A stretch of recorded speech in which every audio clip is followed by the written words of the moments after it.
Jesús. Amén.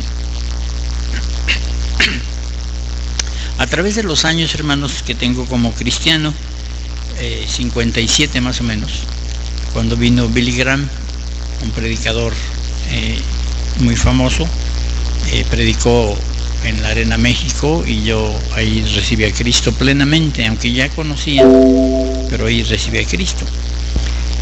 Entonces, en mi vida cristiana he encontrado que el cristiano en muchas ocasiones, al pecar de alguna manera y por no tener un buen discipulado, se siente triste, se siente desanimado, y por la presencia de la naturaleza pecaminosa se aleja del Señor, pensando que Dios ya no lo va a aceptar. De la misma manera, pues ahora ha cometido un pecado. Si no recibe orientación adecuada, es decir, un discipulado fuerte, y en mi pastorado ahora estoy trabajando en un discipulado muy especial que Dios me llevó a entenderlo, y lo estamos preparando y estamos en eso. Creo que en la iglesia necesitamos un discipulado muy fuerte para una continuación del discipulado. Entonces, si esta persona que mencionamos no tiene un discipulado adecuado, deja de orar, deja de leer la Biblia, se aleja de la iglesia y entra en una decadencia espiritual. Entonces, por este análisis, y esto es en muchas personas que yo he visto, en un análisis de la vida cristiana que está en decadencia, pensé en realizar algo que pudiera ayudar a entender al cristiano sobre esta situación que es importante. Las gráficas que les voy a presentar es el resultado de este deseo de ayudar a los cristianos en su desarrollo espiritual, y deseo sea de ayuda en su pastorado o en su ministerio. He usado de mi experiencia en el estudio de la Biblia, de libros y libros que han llegado en mis manos. Entre otras cosas, durante 31 años ministramos en una librería cristiana ahí en Cuautitlán Izcalli, entonces los libros los teníamos muy a la mano. Hermano, si pone la primera gráfica, por favor.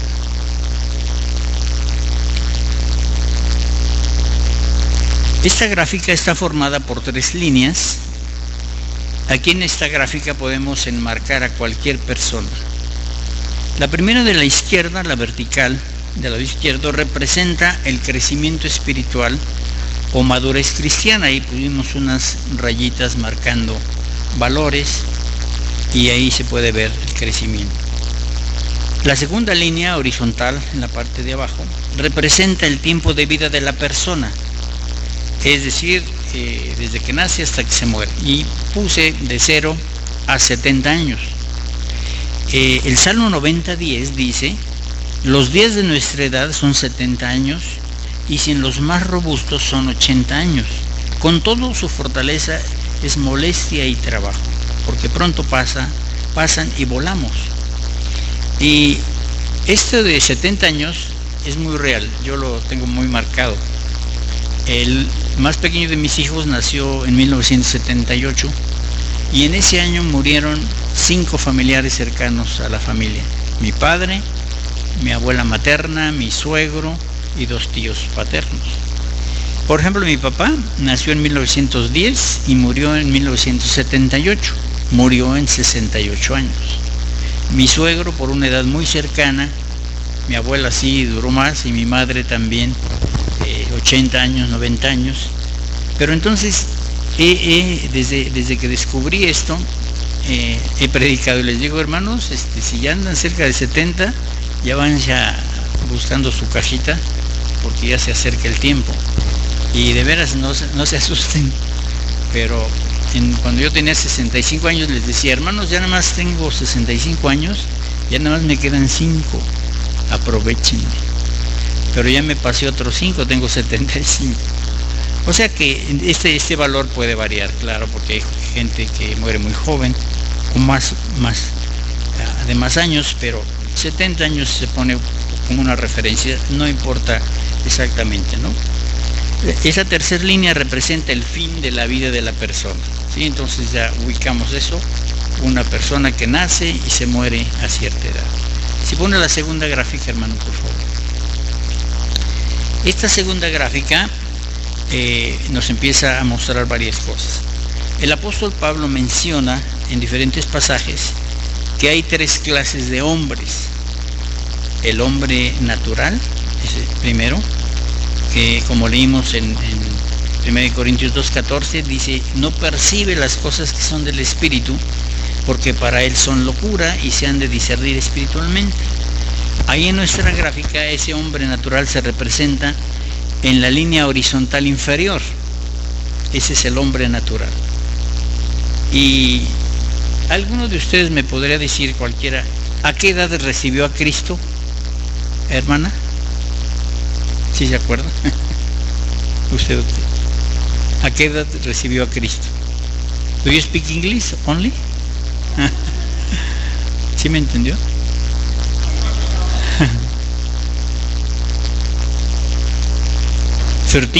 13 años. Pues miren, es muy cerca para la gráfica, les voy a mostrar. Voy a hacer un poquito más, un poquito menos. Bueno, entonces, cada uno de nosotros tuvimos la experiencia de recibir a Cristo, a veces a edades muy tempranas, a 7, 9 años, y es positivo. Grandes misioneros así recibieron a Cristo.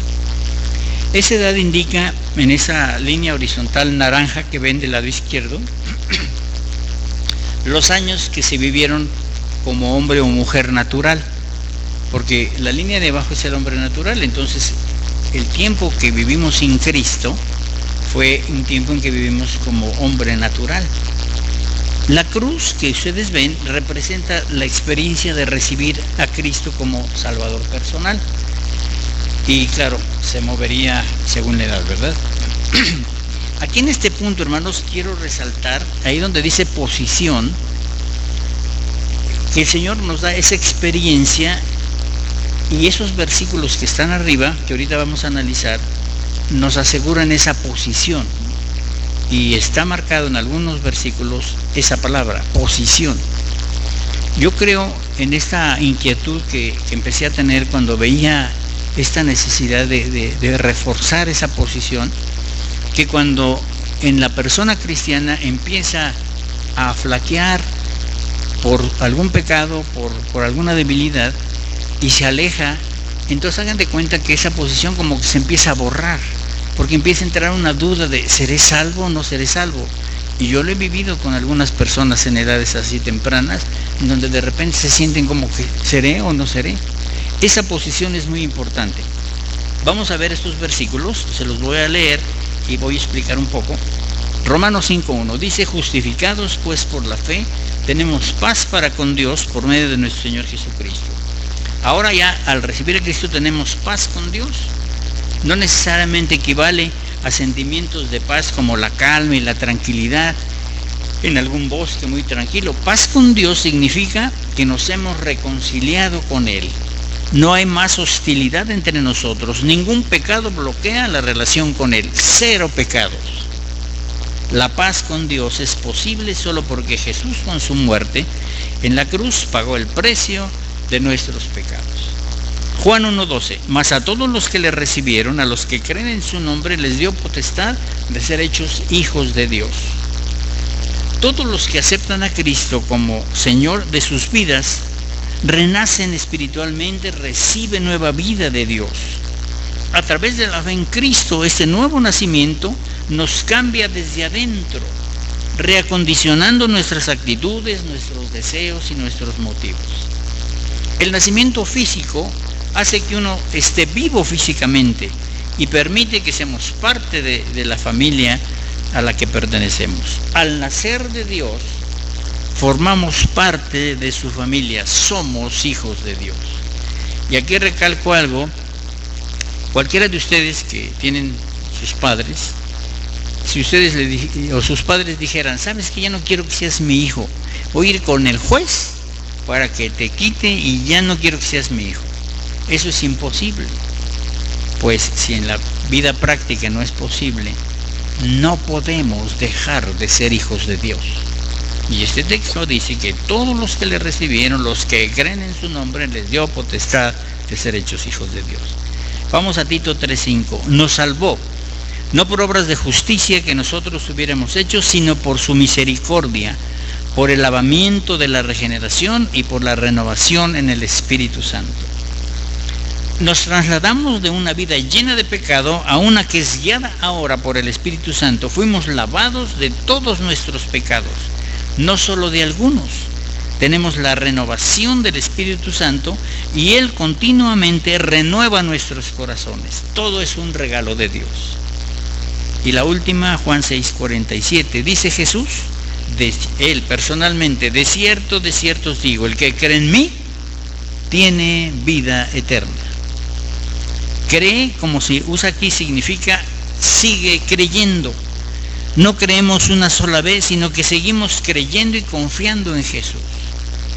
Estos 4 pasajes de la Escritura y muchos más que podemos encontrar nos dan esa posición que está marcada en la línea de la cruz.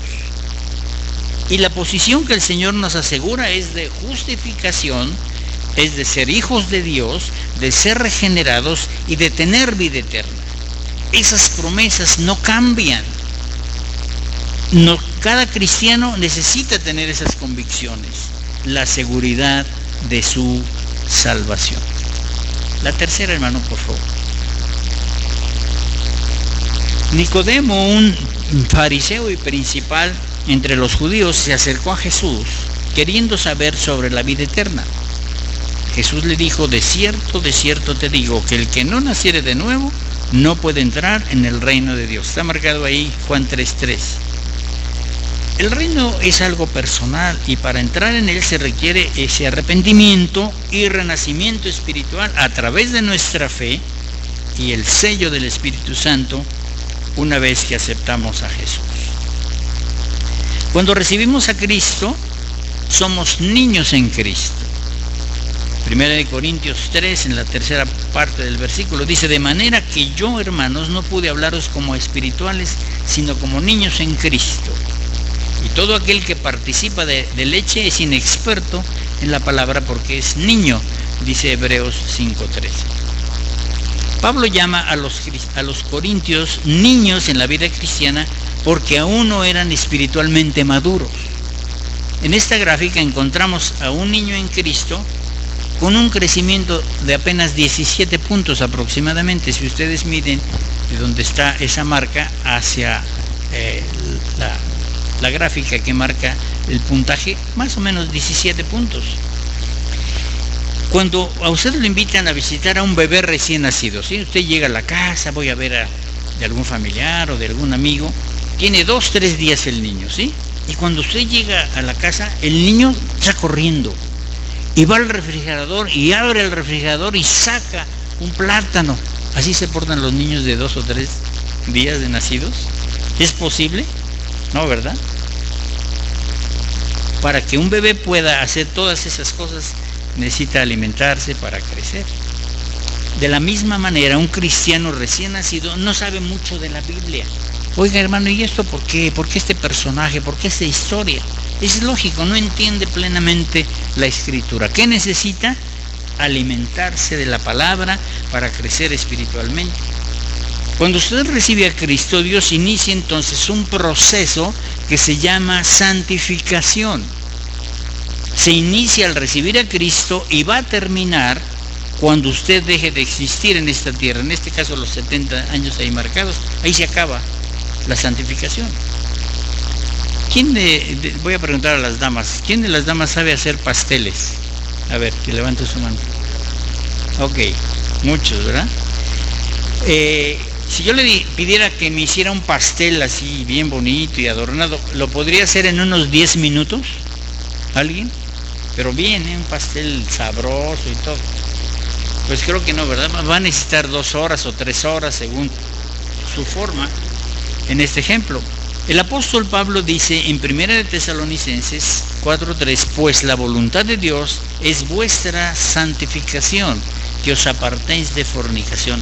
Es el proceso de vivir la vida cristiana y se inicia cuando recibimos a Cristo. En la Biblia la palabra santificación tiene 2 sentidos. El primero se refiere a aquel acto de gracia mediante el cual el creyente es separado del mundo y de sus propias motivaciones egoístas en el momento de la conversión. para convertirse en sagrada posesión de Dios. Somos de Dios. En este sentido, ya hemos sido perfectamente santificados a los ojos de Dios, dice Hebreos 10:10. El segundo aspecto, que tiene que ver con el proceso de crecimiento espiritual, mediante el cual en el creyente van muriendo cada vez más el egoísmo y el pecado, de manera que vive más para Cristo y su justicia. La justificación, que ya analizamos ahí en Romanos 5:1, la regeneración en Tito 3:5, son actos que se realizan una vez y para siempre. La santificación es progresiva y seguirá obrando hasta el término de nuestra vida terrenal.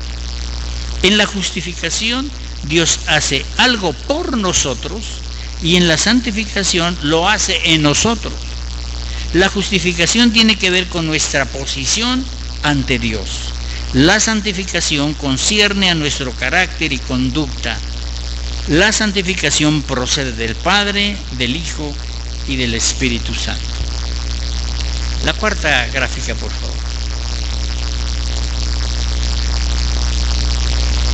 En esta gráfica vemos que la experiencia que nos da esa posición, es decir, la justificación, el nacer de nuevo, la regeneración y la vida eterna, es una experiencia instantánea. Cuando la persona es invitada, después de escuchar el mensaje que el pastor o el predicador invita, pase aquí, reciba a Cristo, sea valiente, no tenga temor, y quizá a algunos de ustedes les pasó que quieren pasar y no quieren pasar y no se deciden y sí deciden, pero cuando se deciden, pasan y reciben a Cristo. Y esta es una referencia muy curiosa porque es una experiencia instantánea. Y otra experiencia instantánea que será en un abrir y cerrar de ojos, dice Pablo, cuando seamos arrebatados.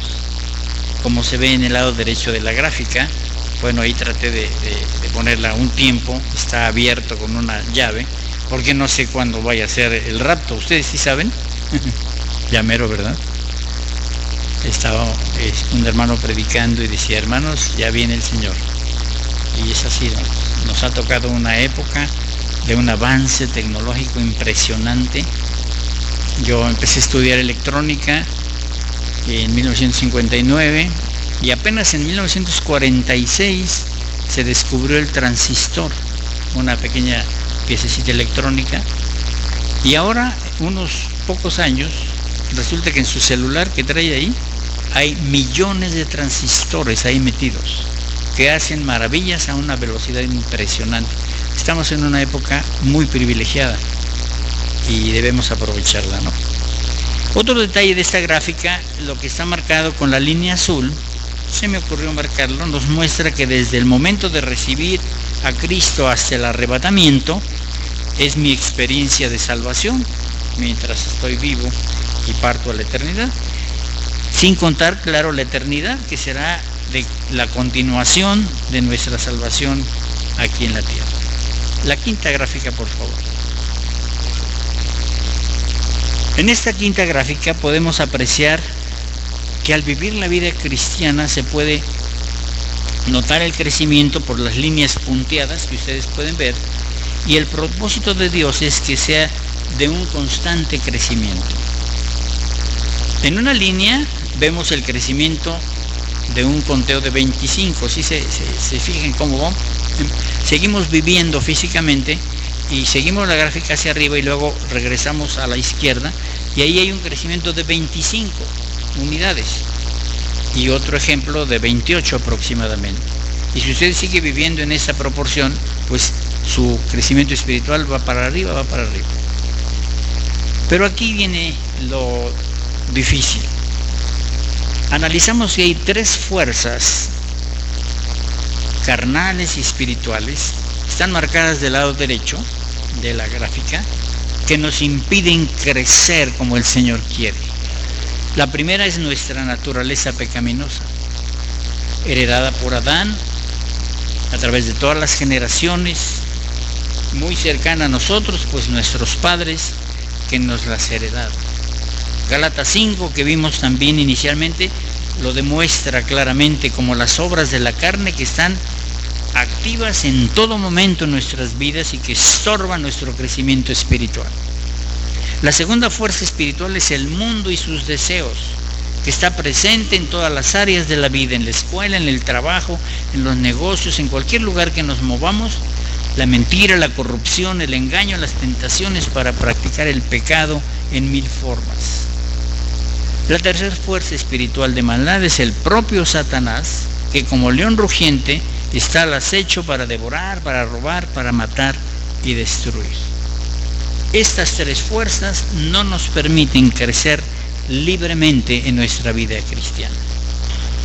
Y hay un ejemplo que es muy fuerte, y lo marco así. Imaginen a una persona que en su vida cristiana no crece. Es la línea punteada en color rosa, sino que va en un constante decrecimiento. Hermanos, de los que recibimos malos testimonios, porque muchas veces viven peor que los inconversos. En nuestro ejemplo es una persona que descuida toda su vida espiritual o la mayor parte de ella, de tal forma que cuando muere su crecimiento espiritual es menor que cuando recibió a Cristo. Si se fijan al final, esa altura es más pequeña que cuando recibió a Cristo. Este caso, hermanos, aunque parezca increíble, el apóstol Pablo hace referencia a él en 1 Corintios capítulo 3, verso 15, dice: si la obra de alguno se quemare, él sufrirá pérdida, si bien él mismo será salvo, aunque así como por fuego. Ser salvo, uso la palabra de panzazo, como cuando va a la escuela y no estudia y da mucha lata y la maestra dice: vas a reprobar. No maestra, ayúdeme, ya voy a portar bien, ándale pues, tienes que portarte bien, y pasa con 6 de panzazo, apenas con 6. Ir al cielo de panzazo, hermanos, yo no quiero ir al cielo así, pero ese es un caso. Dos maneras seguras de destruir un edificio son dañar el fundamento o construir con material de mala calidad. La iglesia debe ser edificada sobre Cristo, no sobre persona alguna o principio. El Señor evaluará la contribución de cada ministro en la vida de la iglesia, y el día del juicio revelará la sinceridad de cada persona. Dios determinará si una persona fue o no fue fiel a las instrucciones de Jesús. El buen trabajo será recompensado, el trabajo infiel o inferior será descartado. El que edifica, dice, será salvo, aunque así como por fuego. Significa que el trabajador infiel será salvo, pero como alguien que escapa de un edificio en llamas. Todas sus posesiones, sus logros, se perderán.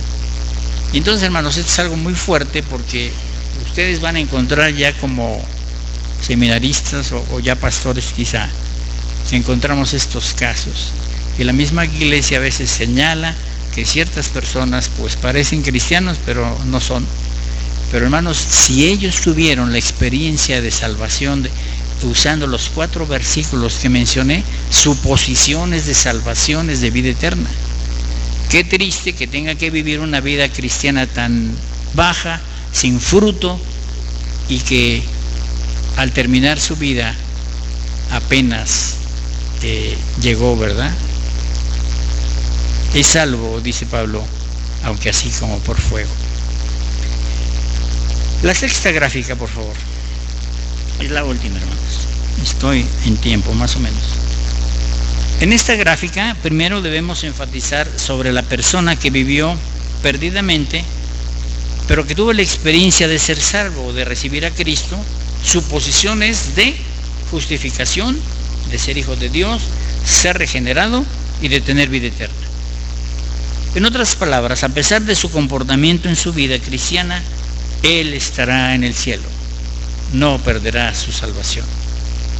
En la gráfica nunca tocará la línea inferior, ya que volvería a ser hombre natural, muerto para con Dios, sin Dios y sin esperanza, es decir, perdería la salvación.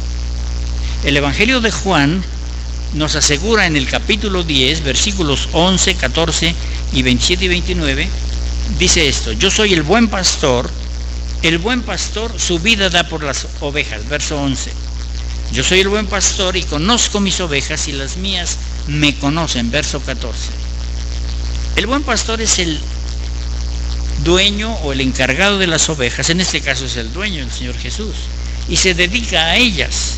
Jesús no solo lleva a cabo una tarea, sino que está dedicado a amarnos e incluso, dice el versículo, a dar su vida por nosotros.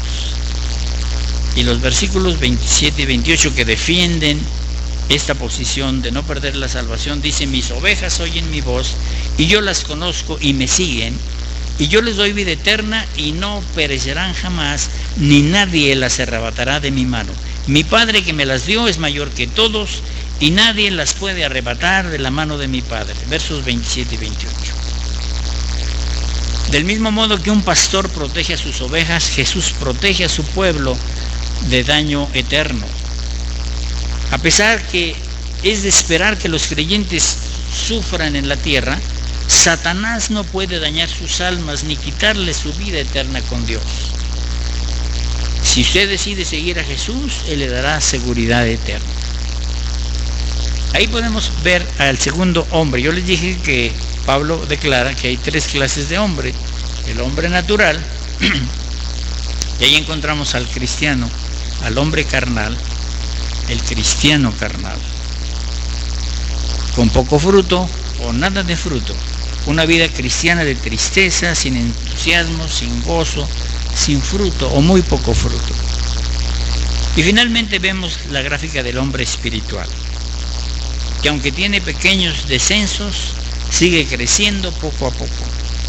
Y aún en esos casos el Señor nos ha dejado las herramientas espirituales para no detener nuestro crecimiento.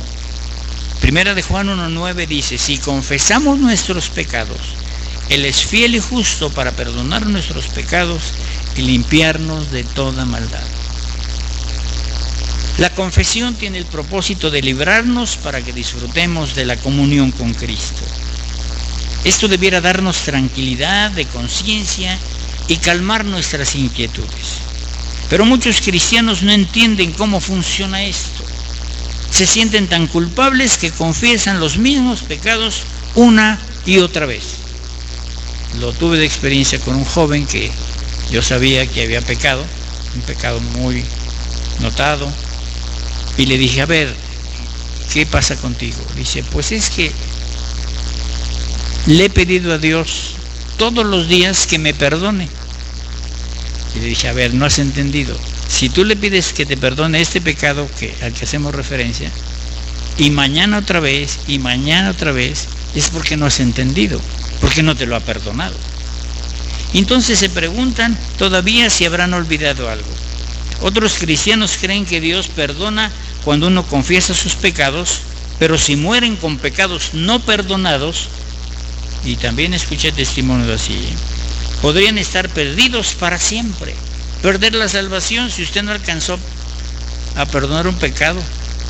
Estos cristianos no entienden que Dios lo que quiere es perdonarnos. Permitió que su Hijo amado muriera a fin de ofrecernos su perdón.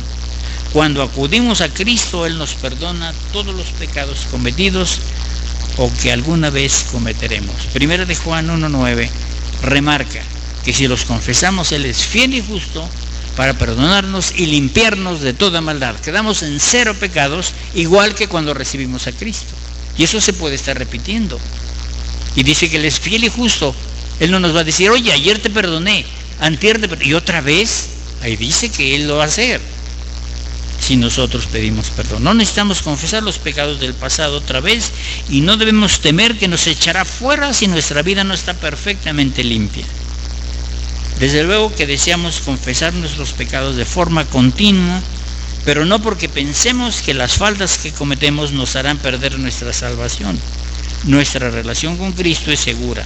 Sin embargo, debemos confesar nuestros pecados para que podamos disfrutar al máximo de nuestra comunión y gozo con Él.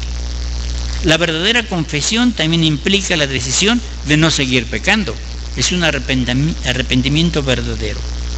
No confesamos genuinamente nuestros pecados delante de Dios si planeamos cometer el pecado otra vez y buscamos un perdón temporal. Debemos orar pidiendo fortaleza para derrotar la tentación la próxima vez que aparezca. Y hay un texto final en esta gráfica.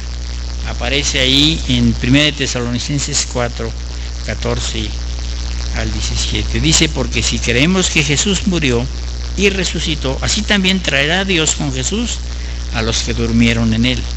Porque el Señor mismo, con voz de mando, con voz de arcángel y con trompeta de Dios, descenderá del cielo, y los muertos en Cristo resucitarán primero. Luego nosotros, los que vivimos, los que hayamos quedado, seremos arrebatados juntamente con ellos en las nubes para recibir al Señor en el aire, y así estaremos siempre con el Señor. Cuando explico esta gráfica, que tengo mucho tiempo, 2 horas, entonces me tuve que ir muy rápido. Pero hermanos, deseo que puedan llevar este material, pueden sacar copias, no hay copyright. He usado otros materiales no míos, pero finalmente créanme que a mí me ha servido mucho para personas recién convertidas, para personas de mediana edad cristiana, como a personas de muchos años que a veces no han entendido la vida cristiana. A mí me ha ayudado mucho y aclaro para que la persona pueda entender mejor sobre su salvación, sobre su vida espiritual. Permítanme orar, sí, vamos a orar.